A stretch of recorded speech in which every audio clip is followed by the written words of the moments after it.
Pellman Crawford? Je suis désolée, la babysitter m'a lâché à la dernière minute. Je m'appelle Benjamin Crawford et j'ai aujourd'hui 64 ans. Cette histoire s'est déroulée il y a 9 ans, quand j'en avais 55 et que j'avais enfin atteint tout ce que le monde des affaires considère comme le succès, tout en perdant ce qui comptait vraiment. J'étais PDG de Crawford Technologies, une entreprise de logiciels que j'avais créée de toutes pièces dans mes 20 ans et qui était devenue une multinationale valant $1 milliard. J'avais le bureau d'angle, le Penthouse de luxe, les maisons de vacances, les voitures hors de prix. J'avais été mis en couverture de magazines économiques, invité à prendre la parole dans des conférences, courtisé par des investisseurs et des concurrents. À tous les critères extérieurs, j'avais gagné dans la vie. Mais j'avais aussi été divorcé 2 fois. Mon premier mariage s'était terminé quand ma femme s'était lassée d'arriver toujours en 2e position derrière mon entreprise. Le 2e avait duré plus longtemps, mais s'était achevé pour la même raison essentielle. J'étais marié à mon travail, pas à elle. Je n'avais pas d'enfant, une décision prise dans mes 20 ans et que je n'avais jamais remise en question jusqu'à ce qu'il soit trop tard pour la changer. Mes parents étaient décédés depuis longtemps et j'avais perdu contact avec la plupart de mes frères et sœurs. Nos relations avaient été les victimes collatérales de mon obsession à bâtir un empire. À 55 ans, je me retrouvais seul la plupart des soirs dans mon magnifique Penthouse vide, à me demander ce que j'avais réellement accompli. L'entreprise survivrait sans moi. L'argent ne signifiait rien sans personne avec qui le partager. Les honneurs sonnaient creux quand il n'y avait personne pour me connaître vraiment, pour m'aimer au-delà de ma fortune ou de mes relations professionnelles. Ma secrétaire, Margaret, me suggérait doucement depuis des mois d'essayer de sortir à nouveau avec quelqu'un. « Vous n'êtes pas trop vieux pour trouver de la compagnie », disait-elle. « Vous n'êtes même pas trop vieux pour trouver l'amour si vous vous ouvrez un peu. » Je balayais toujours ces suggestions avec des excuses vagues, trop occupées, trop ancrées dans mes habitudes. Mais un après-midi, après un week-end particulièrement solitaire, je lui ai avoué qu'elle avait peut-être raison. Peut-être fallait-il au moins essayer. « Je connais quelqu'un », a-t-elle dit immédiatement, le visage illuminé. La fille de ma voisine, elle est adorable et elle traverse une période difficile. Je pense que vous auriez beaucoup de choses à vous dire. J'étais sceptique, mais j'ai accepté un rendez-vous à l'aveugle. Margaret l'a organisé pour un samedi après-midi dans un café calme en centre-ville, un endroit assez décontracté pour ne pas mettre trop de pression. Je suis arrivé 15 minutes en avance, comme à mon habitude, et j'ai commandé un café en attendant. Le café était moyennement fréquenté par la foule du déjeuner dominical. Des familles occupaient plusieurs tables, des couples étaient installés dans des coins cosy, quelques solitaires travaillaient sur leur ordinateur ou lisaient. Je m'étais assis à une table près de la fenêtre, observant les passants dans la rue, partagé entre espoir et ridicule. Un rendez-vous à l'aveugle à 55 ans me paraissait absurde. Mais quelles autres options avais-je? À 14 heures précises, une jeune femme est entrée dans le café. Elle avait une trentaine d'années tout au plus, des cheveux blonds relevés en un chignon pratique, et portait une robe bleu clair toute simple. Elle était jolie, de façon discrète. Mais ce qui attirait tous les regards, c'était le bébé qu'elle portait dans ses bras. Un nourrisson, peut-être âgé de 6 ou 7 mois, habillé d'une tenue assortie bleu clair avec un petit bandeau sur la tête. La jeune femme a regardé autour d'elle nerveusement, m'a repéré à ma table et s'est dirigée vers moi. Je me suis levé, incertain, tandis qu'elle approchait. « Benjamin Crawford » a-t-elle demandé. « Oui, vous devez être Claire. » Claire Morrison, la fille de la voisine de Margaret. Elle a légèrement ajusté le bébé dans ses bras. « Je suis vraiment désolé. Je sais que c'est extrêmement gênant, mais ma babysitter m'a fait faux bond à la dernière minute et je n'ai pas réussi à vous joindre pour décaler. Je comprendrai parfaitement si vous préférez partir. C'était sans doute une très mauvaise idée de toute façon.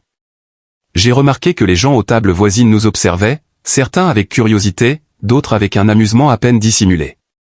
Je pouvais presque lire leurs pensées, un rendez-vous à l'aveugle avec un bébé? Jusqu'à quel point cet homme pouvait-il être désespéré ou naïf? Une version plus jeune de moi-même aurait trouvé une excuse et serait parti.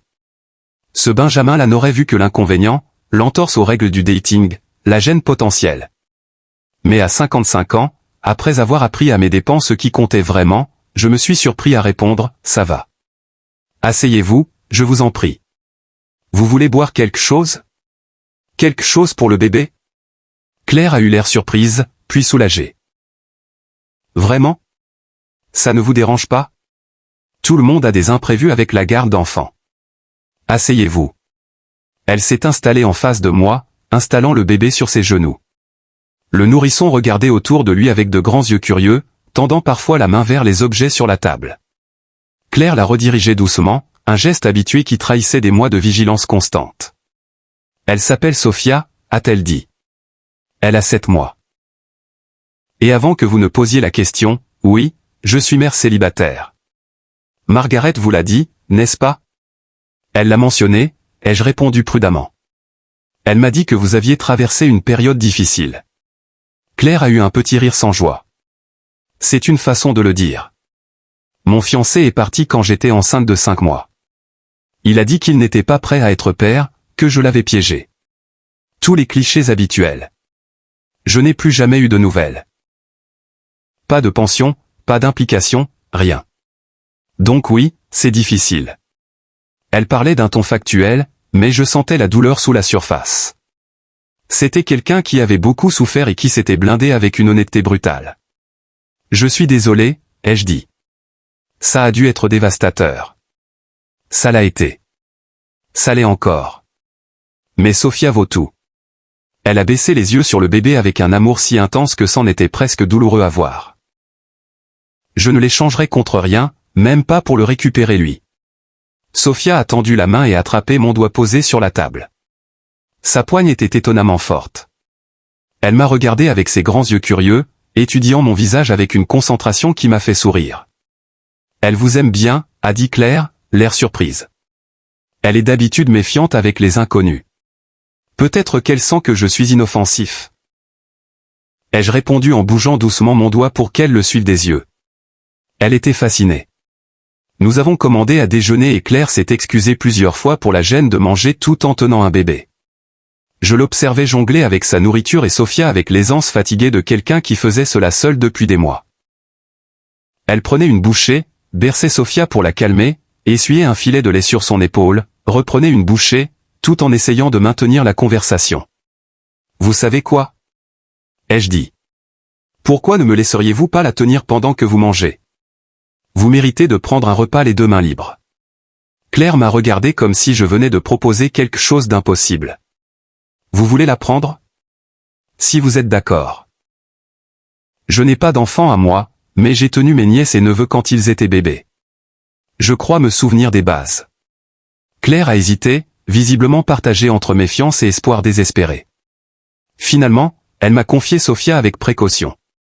Le bébé est venu sans résistance, s'installant dans mes bras avec une facilité surprenante.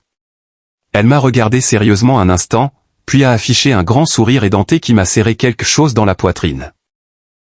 Je me suis mis à la bercer doucement, comme je le faisais autrefois avec les enfants de mon frère. Sophia a attrapé ma cravate et a essayé de la mettre dans sa bouche. Je l'ai doucement redirigée en lui offrant mon doigt, qu'elle a saisi à 2 mains. Elle vous aime vraiment, a dit Claire, et cette fois elle semblait émue. Elle pleure d'habitude avec tous ceux qui ne sont pas moi. Pourtant elle a l'air parfaitement détendue. Elle est magnifique. Ai-je dit, et je le pensais sincèrement. Il y avait quelque chose dans le poids de ce petit être dans mes bras, dans la confiance avec laquelle elle se laissait aller contre moi, qui réveillait une partie de moi que je croyais morte depuis longtemps. Le désir de protéger, de prendre soin, d'être un refuge pour quelqu'un. Claire a enfin pu manger normalement et, pendant ce temps, nous avons vraiment parlé, comme je ne l'avais pas fait depuis des années. Elle m'a raconté sa vie, comment elle était en formation pour devenir infirmière quand elle était tombée enceinte, comment elle avait dû arrêter ses études pour travailler à plein temps, comment elle peinait à joindre les 2 bouts avec son poste de réceptionniste médicale tout en essayant d'épargner pour reprendre ses études un jour. C'est épuisant, a-t-elle avoué, travailler à temps plein, m'occuper de Sophia seule, payer la crèche, le loyer, tout le reste. Certains jours, je ne sais pas comment je vais tenir. Mais quand Sophia me sourit ou qu'elle apprend quelque chose de nouveau, je me souviens pourquoi je fais tout ça. Vous êtes incroyablement forte, ai-je dit. Tout le monde ne pourrait pas gérer ce que vous gérez. Je ne me sens pas forte. La plupart du temps, j'ai l'impression de tenir à peine debout. Elle a marqué une pause, puis a ri doucement. Pardon.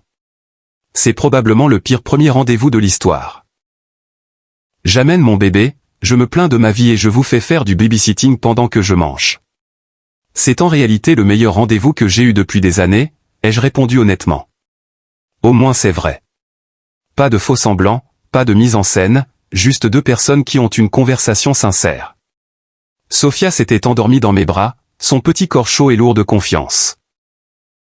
Je me suis surpris à baisser les yeux sur elle, sur sa petite main qui tenait toujours mon doigt même dans le sommeil, et à ressentir quelque chose que je ne pouvais pas nommer. Peut-être du regret pour les enfants que je n'avais pas eus, ou peut-être de la gratitude pour ce moment inattendu de connexion. Vous êtes doué avec elle, a dit Claire doucement. Elle ne s'endort d'habitude que dans mes bras. Vous avez la main magique. Ou peut-être qu'elle est simplement épuisée d'être en alerte dans un nouvel environnement. Peut-être, mais je crois que c'est vous. Il y a quelque chose de calme chez vous. De solide. Elle se sent en sécurité. Nous sommes restés un moment dans un silence confortable. Claire finissait son repas pendant que je tenais sa fille endormie. Les gens aux tables voisines avaient arrêté de nous regarder avec amusement. Certains nous observaient maintenant avec une sorte d'approbation ou d'attendrissement. L'histoire avait changé, on n'était plus dans le rendez-vous ridicule, mais dans quelque chose de plus doux, quelque chose qui touchait aux besoins humains fondamentaux de lien et de soins. Quand il a été temps de partir, Claire a repris Sophia avec précaution pour ne pas la réveiller. Nous sommes sortis ensemble du café et, sur le trottoir, elle s'est tournée vers moi. Benjamin, merci de ne pas être parti quand vous avez vu le bébé, merci d'avoir été gentil, merci de m'avoir permis d'avoir une vraie conversation d'adulte pendant 1 heure. Vous n'imaginez pas à quel point j'en avais besoin. C'est moi qui devrais vous remercier, ai-je répondu. Merci de m'avoir fait confiance avec votre fille, merci d'avoir été honnête sur votre situation, merci de m'avoir rappelé ce qui compte vraiment. Elle a hésité.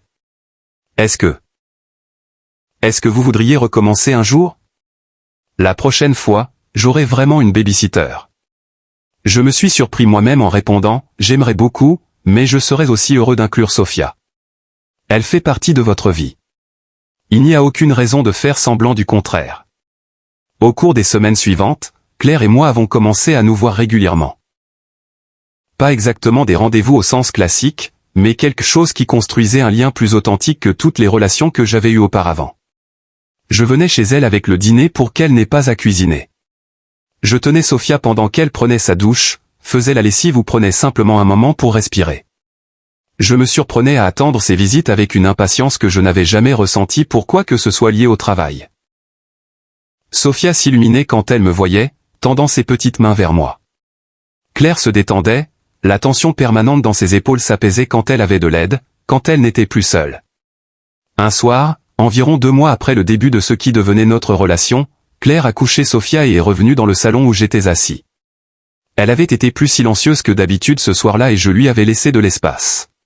« Benjamin, il faut que je vous pose une question », a-t-elle dit en s'asseyant en face de moi. « Pourquoi faites-vous ça?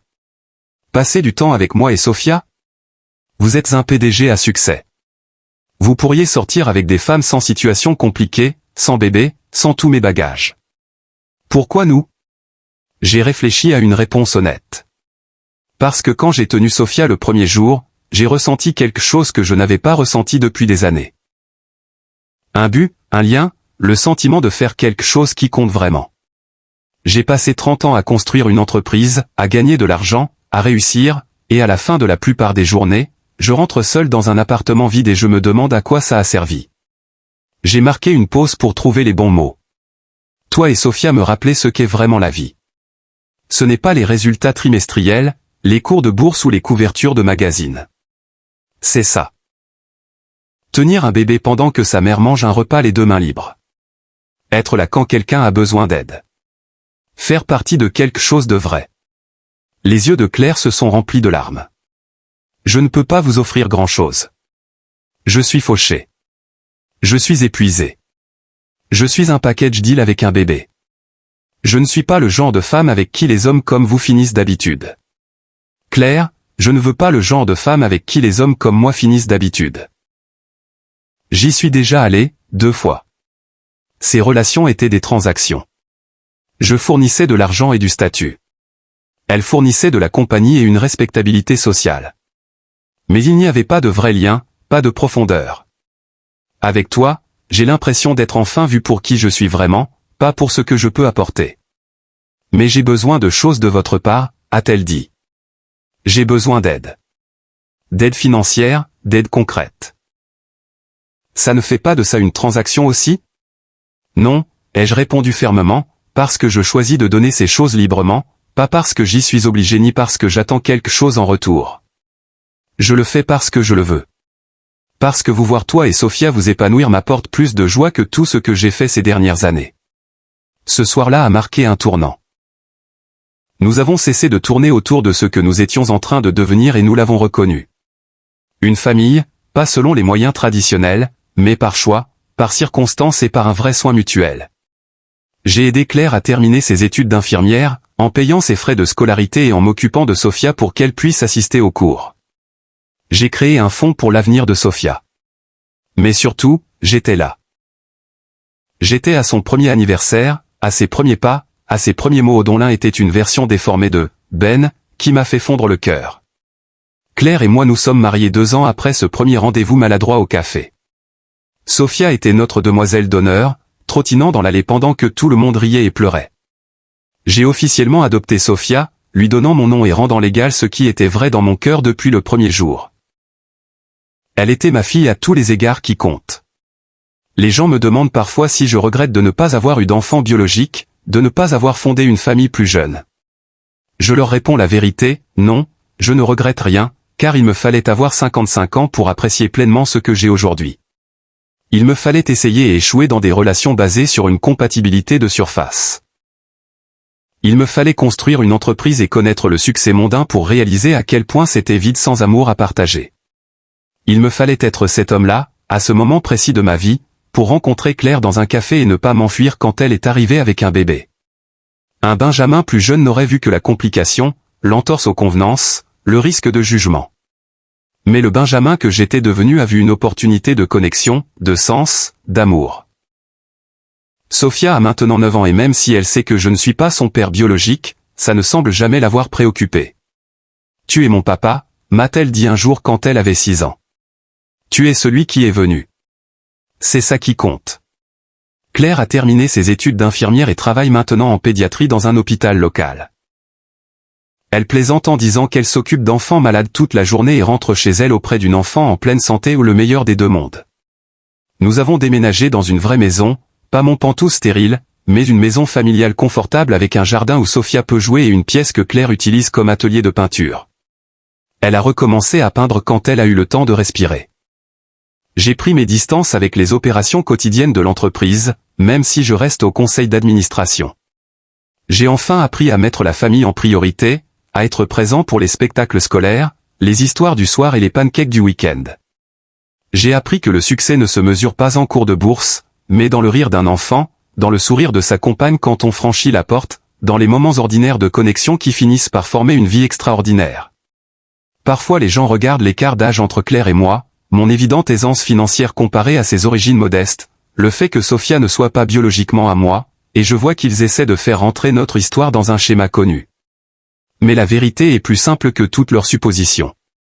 Nous sommes juste une famille construite non pas à partir de la biologie, de la compatibilité sociale ou d'une planification minutieuse, mais à partir d'un bébé qui a serré mon doigt avec ses petites mains, d'une mère assez courageuse pour se présenter à un rendez-vous à l'aveugle avec son enfant, d'un homme solitaire qui avait enfin appris à reconnaître ce qui comptait vraiment.